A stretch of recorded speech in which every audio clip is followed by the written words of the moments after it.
बच्चों, आज हम कक्षा 10वीं विषय इतिहास और राजनीति विज्ञान इसमें सबसे पहले आज पहला पाठ शुरू करने जा रहे हैं, जिसका नाम है इतिहास लेखन पश्चिमी परंपरा।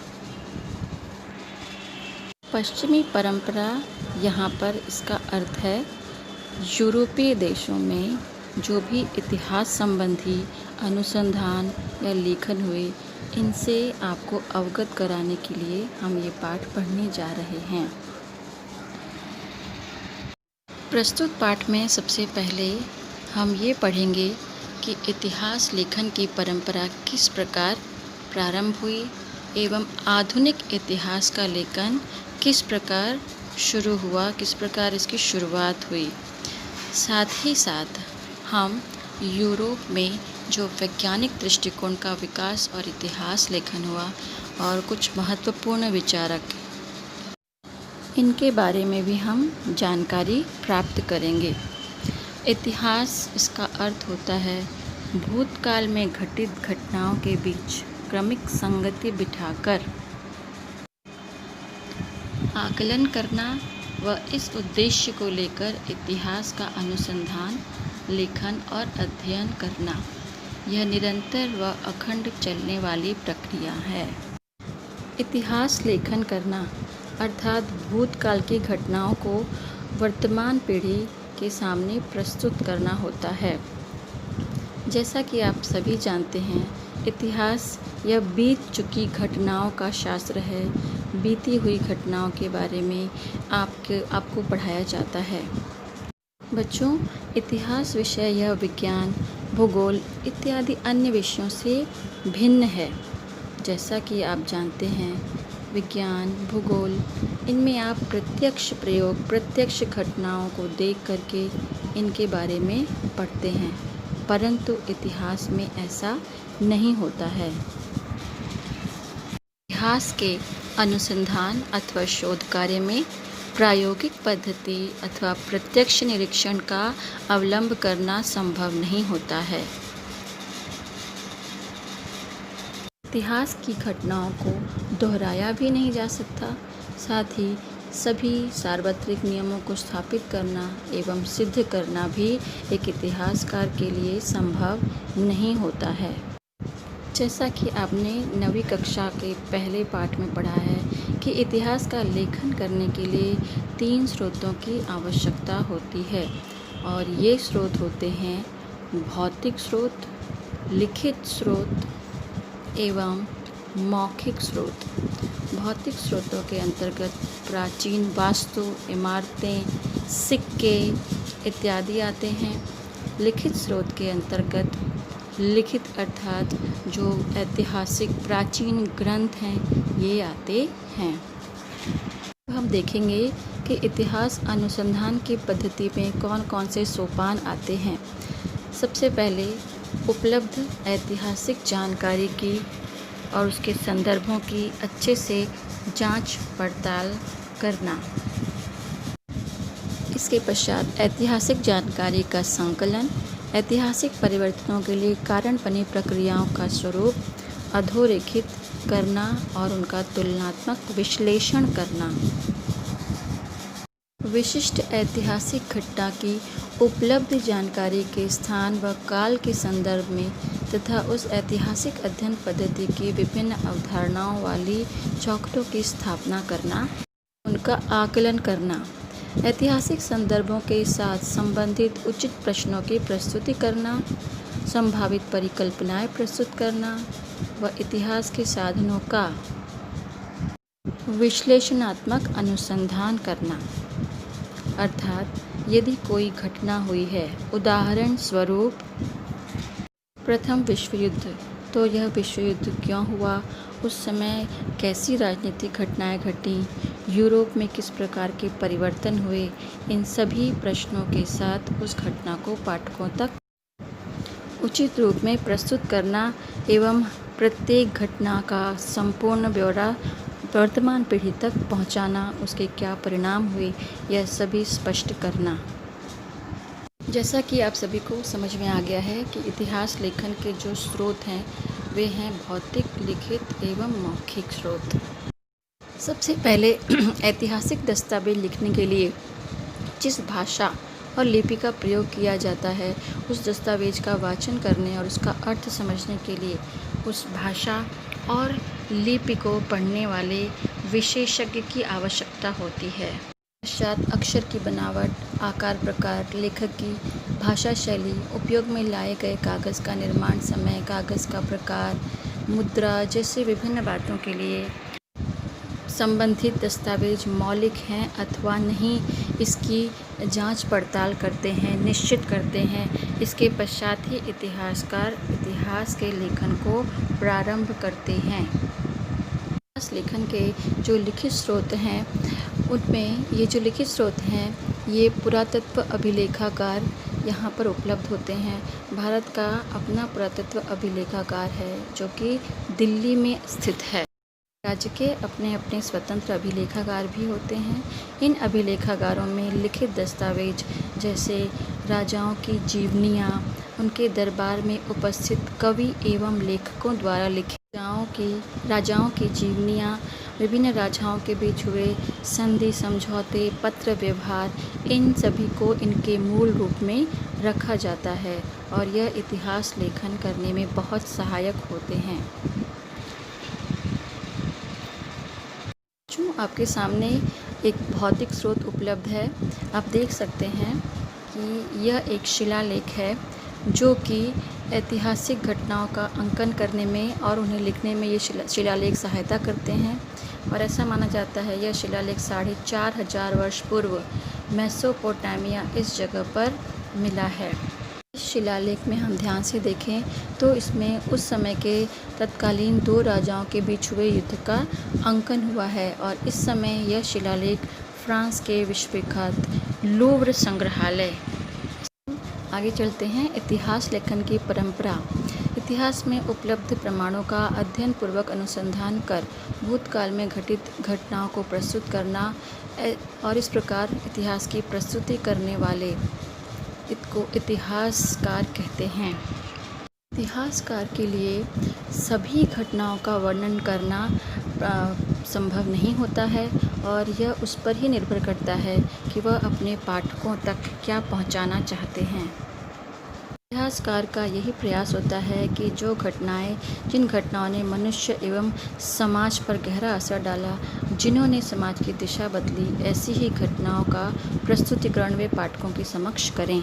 इतिहासकार लिखित और भौतिक स्रोतों के अतिरिक्त मौखिक स्रोतों यानी कि जो कथा, कहानियाँ, शौर्य गीतों के माध्यम से जो इतिहास एक पीढ़ी से दूसरी पीढ़ी तक पहुंचाया जाता है, उनका भी अवलंबन करें और उनके माध्यम से भी जो जानकारियाँ प्राप्त हों वे सभी तक पहुंचाएं।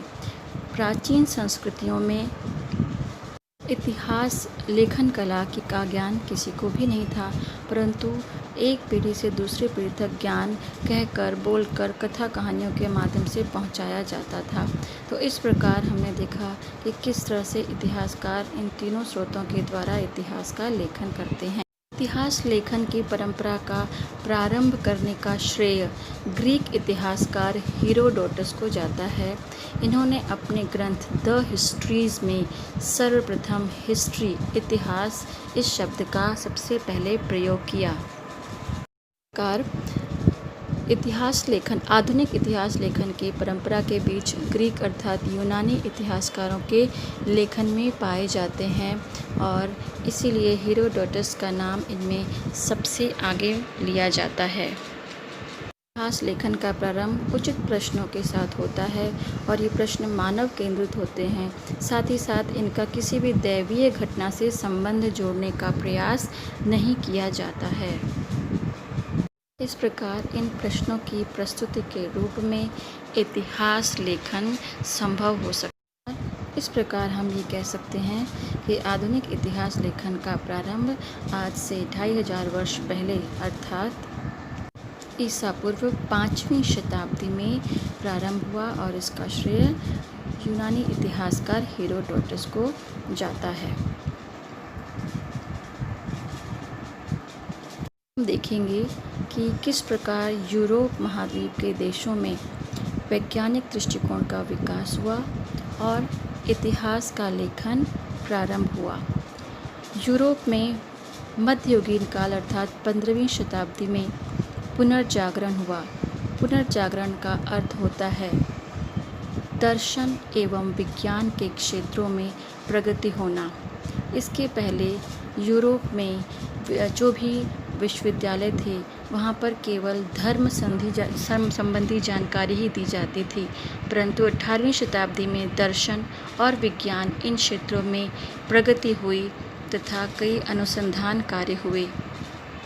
यूरोप के साथ साथ अमेरिका में भी इतिहास लेखन जैसे विषयों पर इतिहास लेखन जैसे विषयों पर बहुत विचार मंथन हुआ और फलस्वरूप इतिहास में वस्तुनिष्ठता को महत्व प्राप्त हो गया। वस्तुनिष्ठता का अर्थ होता है बिना किसी के प्रभाव में आकर जो सही है, जो सत्य है, ऐसी घटनाओं को ही लिखना। 18वीं शताब्दी से पूर्व यूरोप के विश्वविद्यालयों में सभी जगह केवल ईश्वर संबंधी विचार विमर्श करना और उस संबंध में दर्शन जैसे विषयों को अधिक महत्व दिया गया, परंतु धीरे धीरे इस स्थिति में परिवर्तन आने लगा। सन 1737 में जर्मनी के गोटिंगेन विश्वविद्यालय की स्थापना हुई और इस विश्वविद्यालय में पहली बार इतिहास विषय को स्वतंत्र विषय के रूप में स्थान प्राप्त हुआ और इसके पश्चात जर्मनी में अन्य विश्वविद्यालयों की भी स्थापना हुई जहां अन्य अध्ययन केंद्र बने। कुछ महत्वपूर्ण विचारकों के बारे में जानकारी प्राप्त करेंगे जिन्होंने इतिहास लेखन में अपना महत्वपूर्ण योगदान दिया। इसमें सबसे पहले आते हैं रेने देकार्त, जो कि एक फ्रांसीसी इतिहासकार थे।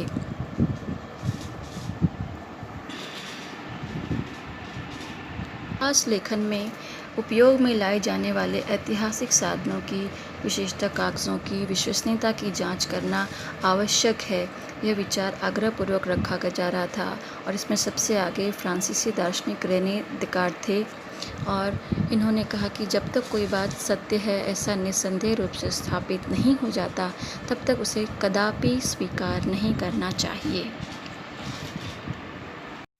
डिस्कोर्स ऑन द मेथड यह ग्रंथ लिखा और यह वैज्ञानिक अनुसंधान की दृष्टि से यह बहुत ही महत्वपूर्ण माना। हमारे जो अगले इतिहासकार हैं वे हैं वोल्टेयर, जिनका वास्तविक नाम था फ्रांसवा मरी अरुए। इन्होंने यह विचार प्रस्तुत किया कि केवल वस्तुनिष्ठ सत्य और घटनाओं के कालक्रम पर ध्यान केंद्रित न करते हुए तत्कालीन समाज में प्रचलित परंपराएं, व्यापार, आर्थिक व्यवस्था, कृषि, इन सभी घटकों का विचार करना आवश्यक है। अर्थात इतिहास का लेखन करते समय केवल राजा, राजनीतिक युद्ध इन्हीं का विचार नहीं करना है, बल्कि सामान्य मनुष्य जीवन की कठिनाइयों, समस्याओं को भी पाठकों तक पहुंचाना है। उनके इन्हीं विचारों के फलस्वरूप वोल्टेयर को आधुनिक इतिहास लेखन का जनक कहा जाता है।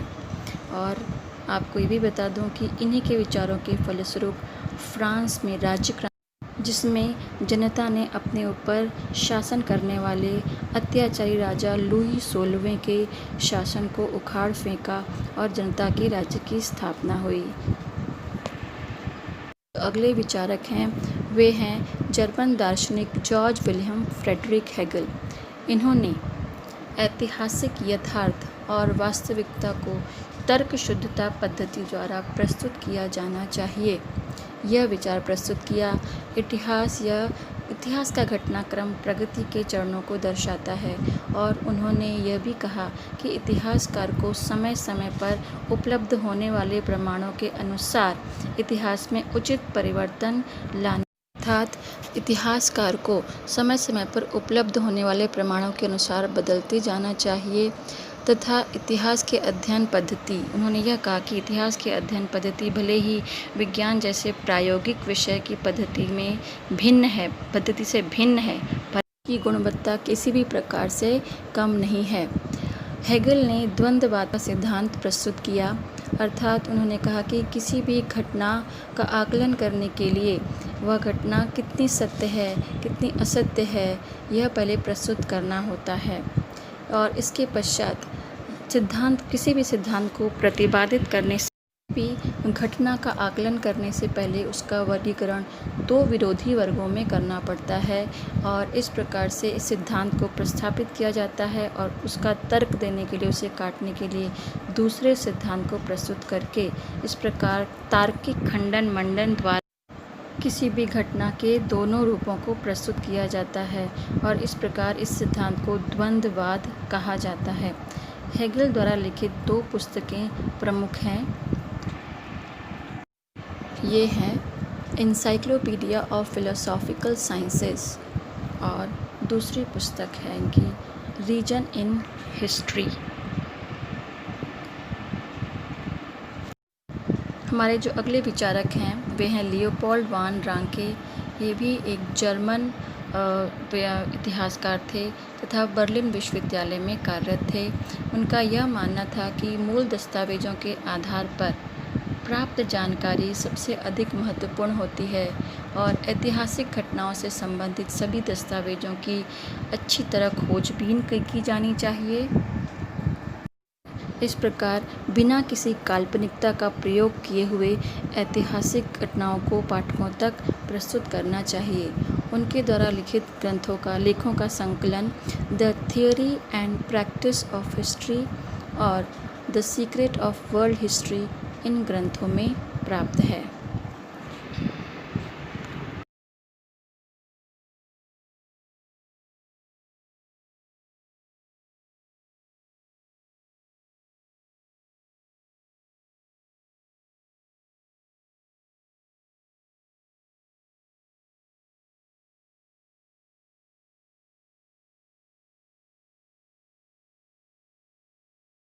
हमारे अगले विचारक हैं वे हैं कार्ल मार्क्स, जो कि 19वीं शताब्दी में इन्होंने अपने विचारों को प्रस्तुत किया। इनका मानना था कि इतिहास यह केवल अमूर्त कल्पनाओं का नहीं होता, परंतु इतिहास जीवित मनुष्यों का होता है। समाज में मनुष्यों के बीच के रिश्ते नाते उनकी मौलिक आवश्यकताओं की पूर्ति करने वाले उपलब्ध संसाधनों के स्वरूप और स्वामित्व पर निर्भर करते हैं।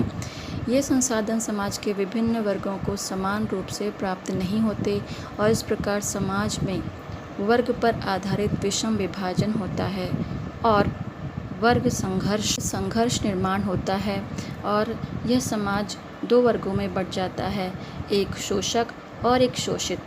शोषक अर्थात अमीर और शोषित अर्थात गरीब। और इस प्रकार इन दोनों ही वर्गों के संघर्ष के फलस्वरूप एक नई समाज व्यवस्था अस्तित्व में आती है, जहां पर किसानों और मजदूरों के हाथ में सत्ता आ जाती है।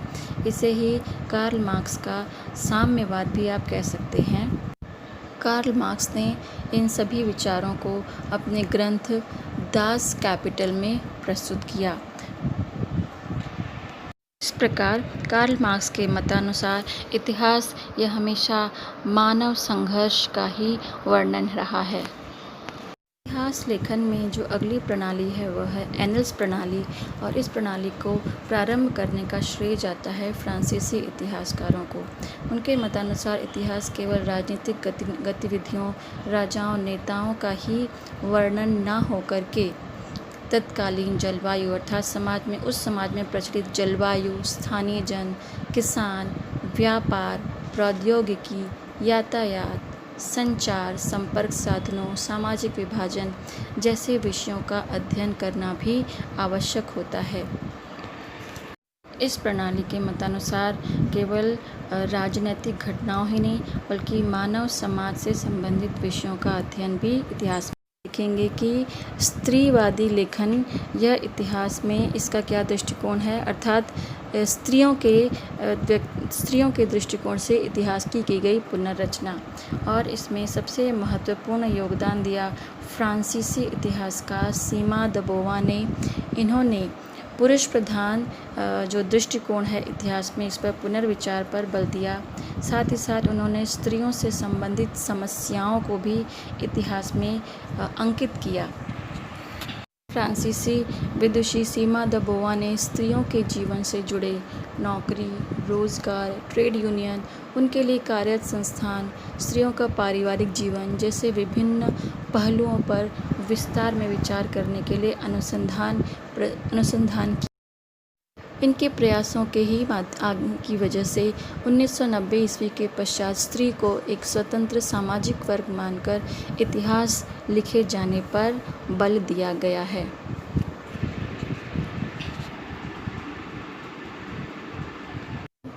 अब हम आगे देखेंगे जो यहाँ इस पाठ में अंतिम विचारक दिए गए हैं वे हैं माइकल फुको।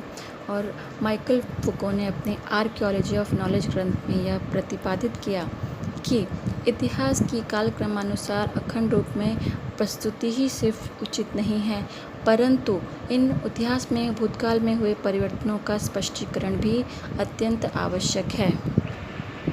उनकी इस पद्धति को ज्ञान का पुरातत्व भी कहा जाता है।